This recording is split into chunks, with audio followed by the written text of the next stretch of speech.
Lilim sa dilim.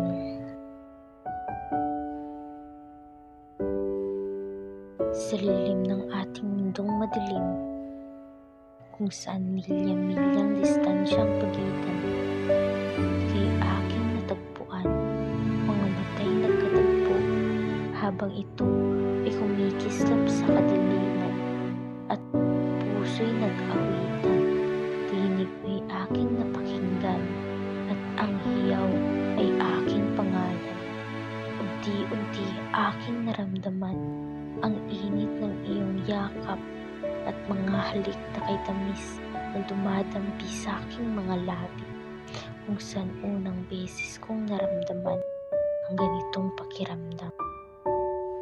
Sa lilim na dilim aking natagpuan ang tunay na pagmamahalan na minsay hindi ko naranasan at kay aking kinapitan upang hindi mabitawan.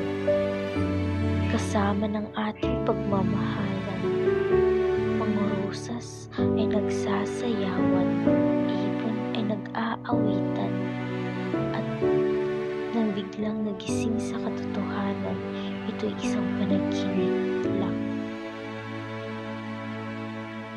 Unti-unting idinilat ang aking mga mata at nakita ang liwanag ng umaga at katotohanan na wala na talaga siya. Sa pagsikat ng araw sa silangan at paglubog nito sa hilaga, araw-araw ikaw pa rin ang laman ng aking isipan.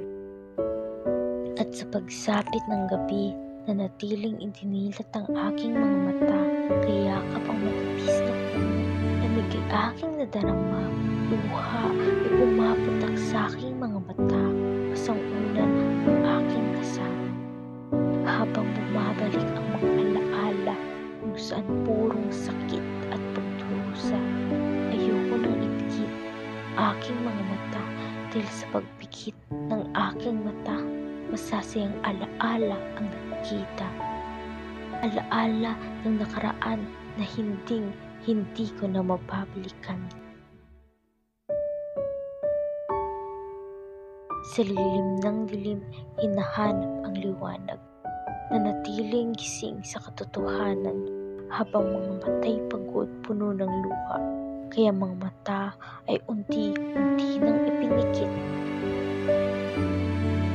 At habang buhay na nanatiling nakapikit, at ang lilim sa dilim ay tuluyan ng nanatiling